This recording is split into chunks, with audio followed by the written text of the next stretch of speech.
I am happy I'm allowed to speak for myself, for the previous speaker here.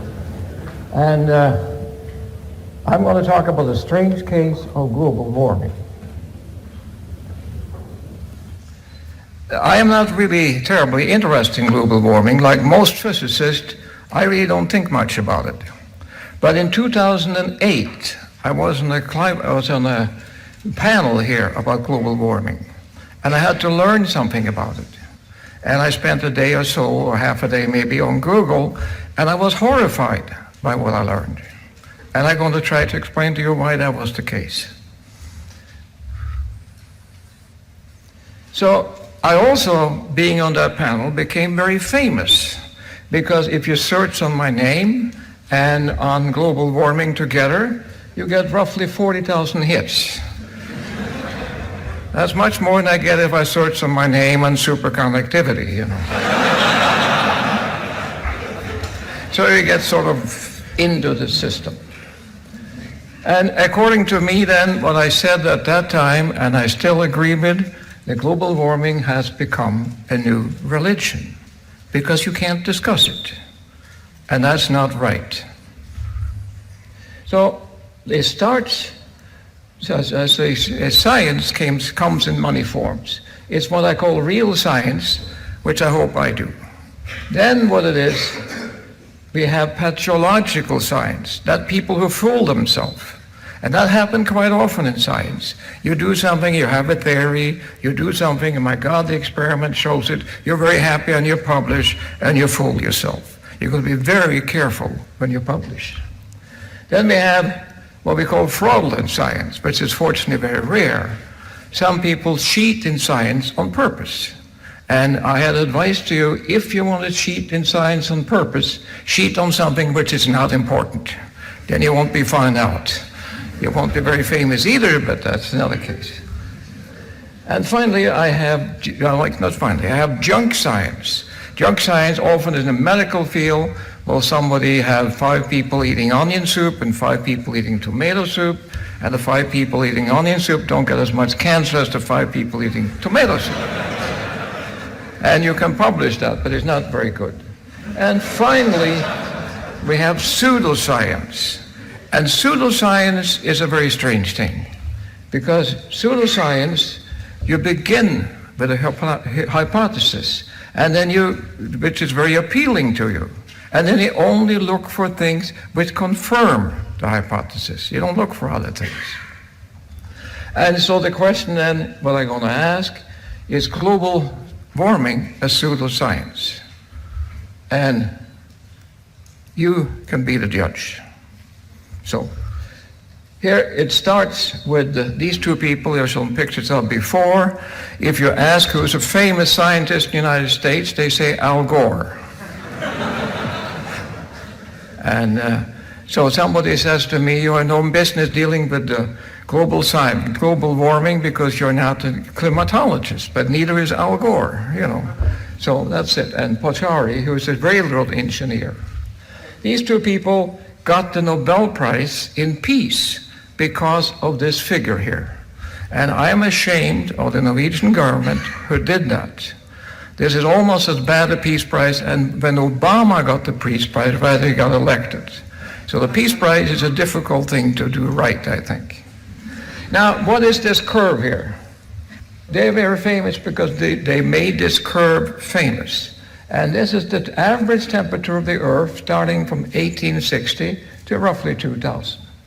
And the temperature change has gone up minus 0.4 degrees to plus 4 degrees. 0.8 degrees is what we're discussing in global warming. 0.8 degrees. If you ask people in general what it is, they think it's 4 or 5 degrees. They don't know it's so little. It's not even fever. Now, the curve is average over space and time for the whole Earth for the whole year. Now, I'm dealing with temperature. Normally, in my normal life, I grow cells in tissue culture. And we have to keep the temperature at 37 degrees. And that's very difficult. But the Earth has kept the temperature in 150 years in 0.8 degrees. But I don't believe anybody can measure that. It's impossible to measure that. And because in 1880, the thermometers were placed various places. In 1900, they were moved. In 1950, they were moved. In 2000, they were moved. How can you figure the average temperature on the Earth? I don't think that's possible. If I gave 10 people the job of measuring the average temperature in this room, you will get 10 different answers. So that's a very difficult thing to do. So what does it mean then, this curve here? And in my opinion, it probably nothing. Because, I mean, why does it matter if the temperature is going up 0.8 degrees? The average temperature, if indeed you could measure it. So from 1880 to 2013, the temperatures increased then from 288 degree Kelvin to 288.8 degree Kelvin. Is 0.3%. It's very little. And if it's true, it means to me the temperature has been amazingly stable. I was amazed that the temperature can be so stable. And from 1975 to roughly then 2000, you get this curve here, and the CO2 and the temperature increased in common. And that's what the problem is, why the CO2 causes the temperature change. CO2 has very little to do with the temperature change. Water vapor is a much stronger green gas than the CO2. If you look out of the window, you see the sky, you see the clouds, and you don't see the CO2. And then you come to the hockey stick graph, which the previous speaker showed in a little different matter. And I have to say that I have to rely on H.C. Andersen and the Emperor's New Clothes. But the little boy was innocent. He didn't see that the emperor had clothes on, and I, in the little boy here, I don't see that the CO2 is the cause of all this problem. For example, then I showed you before, the temperature going up from 288 to 288.8 degrees, 0.3%. In this 150 years, the Earth population had gone up from 1.5 billion to 7 billion. Nobody talks about that. And maybe, for example, that all the paved roads and cut down forests has to be because of the global warming, not the CO2. But nobody talks about that. And actually, some person do. This is Stephen Shu, which is a Nobel Prize winner from 1977, and he suggested to paint all roof white because that might help. So at least I know him very well. He's a smart guy, but he's been bought by the global warming people, and he's now helping Obama trying to make green energy in the United States. So how come, we heard about the Copenhagen meeting, how come that can be? Well, it can be because of societies like the American Physical Society. As you heard, I resigned from the American Physical Society because the statement, energy is incontrovertible. American Physical Society discussed the mass of the proton. The mass of the proton is not incontrovertible, according to the American Physical Society. But the global warming is. See, that's a religion. That's a religious statement. Like the Catholic Church says the earth is not round, and the Physical Society says that the global warming occurs. I mean, that's a terrible thing. So I resigned from the Physical Society. I hope I can get more warming is occurring if non-mitigation action are taken, significant disruption in the Earth's physical and ecological system, social system, security, and human health are likely to occur. So let's look at history.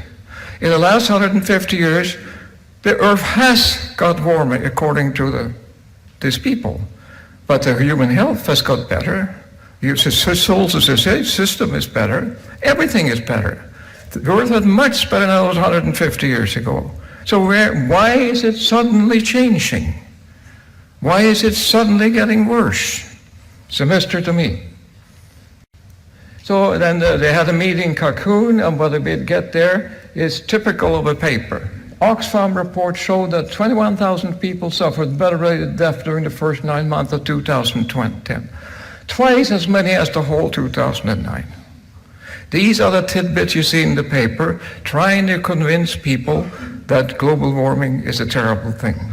And I think that's a strange thing. Now we have a recent meeting in Brazil, and if you read in the paper, nothing much has been coming out from that. I could hardly find it, but I prepared this slide. And what they try to do is to concentrate on sustainable development. And we can all agree with that. But one thing you should be very careful, you should not confuse pollution with CO2. CO2 is not the pollution. We are all agreed that pollution is a bad thing and so on, but that has nothing to do with CO2. So what is the greenhouse effect then? You ever heard about it already? What it is that without the atmosphere, the Earth would be roughly 35 degrees colder.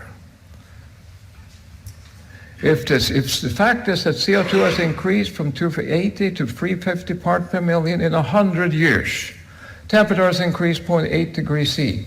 Is there a cause and effect? Well, you can try to test that then. Since 1998, which was the warmest year measured, CO2 has increased up to 396 parts per million. So we can then calculate what the effect of the temperature would be. The very simplest calculation is 0.8 times 4 divided by 100 is 0.1 degree warmer. But it's colder today. It's colder now than it was in 1998. That's 15 years or so. How can that be? If CO2 is increasing regularly, it should be warmer, but it's not. So here you see the curve. This is the CO2 increasing. This is temperatures in 1998. And you see here in 1908, suddenly it dropped maybe 0.5 degrees or so. Almost got rid of all the global warming entirely in 1 year. So you recognize the difference of measurement is very difficult. And so you can't really measure it. That's what bothers me, that both the people who believe in global warming and the people who are deniers accept the curve. That curve should never be accepted. So here is where the temperature is measured. This is according to NASA Goddard Institute for Space Research. So here, United States, all these dots are places where temperature is measured. Between 30 and 60 degrees, United States is almost completely green. But look, below 60 degrees, 60 degrees south, there are 8 thermometers. That includes the South Pole. There are only 8 thermometers there. How can they talk about average temperature of the Earth? I don't understand it. And furthermore, if I ask this rhetorical question, what is the optimal temperature for the Earth? It's clearly not the temperature we have. That would be a miracle. But nobody knows what the optimal temperature is for the Earth. It may be 2 degrees warmer, maybe 2 degrees colder, I just don't know. But it clearly is not the temperature we have today. So nature, of course, has gotten into the fact, and they have a journal now called Climate Change. My friend said, don't make fun of nature, then they won't publish your papers. I said that nature doesn't publish my papers anyway, so it doesn't matter. So nature then, this issue, I found out there were several issues, but this issue was free, so I looked up, and they grow corn in Africa. And they found out, it's a big article in the paper, that they lose 1% for every day at over 30 degrees C. That's a very difficult thing to find out, maybe true, maybe not. But if you think about the corn farmers in Iowa, that they're probably maybe 100 times as efficient as the people in Africa because of the climate and all the things we have in the United States. And they grow corn. Unfortunately, what we do with that corn, we turn most of it into ethanol. And in New York State, they mix 10% ethanol into the gasoline. And so it's affected me directly. Every time I buy gasoline, I have to buy 10% ethanol mixed in the gasoline. Much less inefficient and very costly for the country. Should never have done that. And they don't mention at all in here how important CO2 is for plant life.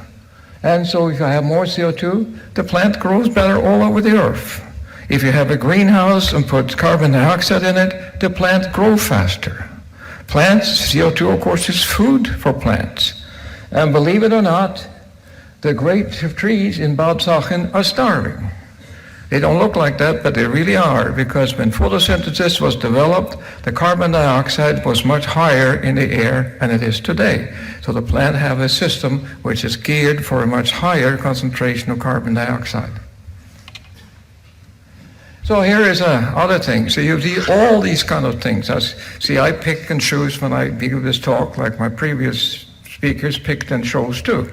So I pick and chose, and I really like this one. This is the body shrinks because of global warming. And all these kind of things, like I've seen that the strawberries have gotten smaller these days, for example.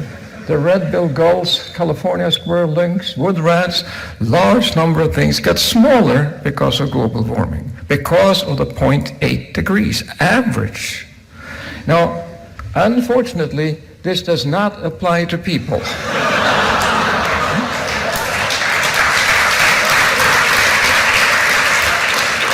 My observation is that people get bigger as far as the global warming occurs. So here we come then to see, remember, everything is caused by global warming. And then it doesn't get any warmer. So we can't really talk about that. We have to talk about something else. Let's talk about climate change. Okay. So if I look up then, it takes 30 years to define the climate, according to the people who should know. So when did the climate change?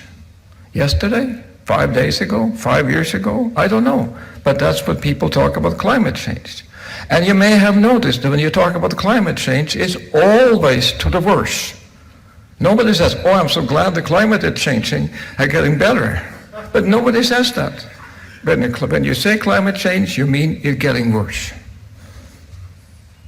And here's a thing which is difficult to see maybe from you, so let's focus on this graph here. This is from the Midwest United States, and this is the rainfall over 100 years. And you see in the Midwest United States, there was a very dry period, which is called the Dust Bowl. Became very famous because of John Steinbeck wrote The Grape of Wrath. But you see, this happened long before now, and here's another 100 years from a place in Africa, huge amount of rain. See, these climate things that happen, as always have happened. Even if you're religious, you know about the Noah's the flood in the Bible. You know that's really a giant flood. So the climate has always changed. And then we come to people who touch specific. And what I really like is this thing here that says melting Greenland. They don't say the ice melt on Greenland. It sounds much worse. You would say Greenland is really melting, you know. And they show these pictures of flood. So they look at this just to pick something. And actually, if all the glaciers in the world melt, the ocean will rise 1 meter. If all the ice on Greenland melt, the ocean will rise 7 meters. If all the ice on the South Pole melts, the ocean will rise 93 meters. But the fact is that there's more ice in the South Pole now than there ever has been. That's the way life is. Now, here is a paper I know about this guy as Ola Johansen. He's a Norwegian. They have measured the ice inland on Greenland, scientifically, by using satellites. And since there's a Norwegian guy, I'm from Norway, it has to be true, you know. And they have found out the last 11 years or so, the ice on the Greenland has risen 5 centimeters a year on the inland of Greenland. Where you are seeing pictures from the coast, but the inland is increasing. So there's more ice on Greenland now than there was like 15 years ago. And so it's a fact. If you don't believe that, you can look at Google, and here I picked up, there's several harbors in Greenland. This is the 5 coldest years I measured, the 5 warmest years. Upnavik, these are the coldest years, and these are the warmest years. The warmest years were basically in the 30s. But we didn't worry about Greenland melting at that time. And that's true for all the temperatures in Greenland. And the coldest years include 92 and 93, 92. And so the coldest year happened more recent than the warmest years. But so we don't have to worry about Greenland. So, since it's difficult then for the people to talk about climate change, you know, the previous speaker talked about extreme weather. Now that's something, you know. But every time you have extreme weather, you have 100-year flood. That means it happened 100 years ago as well. See, the weather is no more extreme now, and it never been. When we had a big catastrophe in the United States, when New Orleans was almost wiped out of the map, we had 8 hurricanes that year. Huge. The papers say this is the future. This is global warming. This is what we have to expect. The next year, there was no hurricane in the United States. Nobody wrote in the paper say, there are no hurricane, this must do to global warming, this we can expect, you know. Only when disasters happen, you get into the act and say this is bad. So you feel then you have to sort of, you know, extreme weather that you have, when the ocean rises, you have to run away from it. But that, of course, is not the fact. And so the question I ask, is the ocean level increasing? And if you look at this curve here, this is 1,000 years on this scale, 8,000 years ago. This is meters here. So the ocean has risen 15 meters in 8,000 years. If you look at the recent years, is this curve here. And this is the recent years. The ocean, this is now centimeters, and this is 100 years. So the ocean has risen 20 centimeters in 100 years. It rose 20 centimeters in the previous 100 years, and so the last 200-300 years is written roughly 20 centimeters 100 years. But please note, there are no unusual rise of sea levels. It's not unusual. And to be sure you understand that, I'll repeat it. There is no unusual size in the sea level. So you got to see, these are the facts people don't want to admit to you. They say the sea level is rising. Yes, it is. It rises 20 centimeters a century. That's what it does. So here then is going back to Al Gore. This polar bear is very famous because he's running out of ice. And the cuddly polar bears are dying. So, but this is the real culprit, the guy with a gun and the polar bears. And as I said, I'm from Norway, and Spitsbergen is the protector of Norway. It has polar bears on it. And in 1972, there were roughly 100,000 bears there. And now, in 2005, there are 4,000 bears there. The reason for that, of course, you weren't allowed to hunt them anymore. They were protected.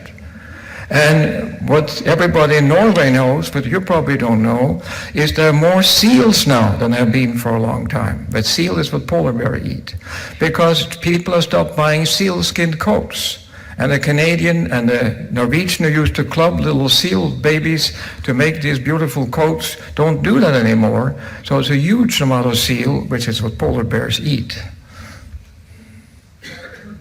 So when I resigned from the Physical Society, I got this wonderful problem by a guy named Sampson, and I really like that.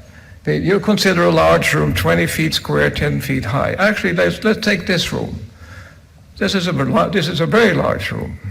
And the question he asked is, if I seal this room off, how many matches do I have to light every day to keep up with the increase in the carbon dioxide in the air due to all the cars spewing out gasoline and stuff?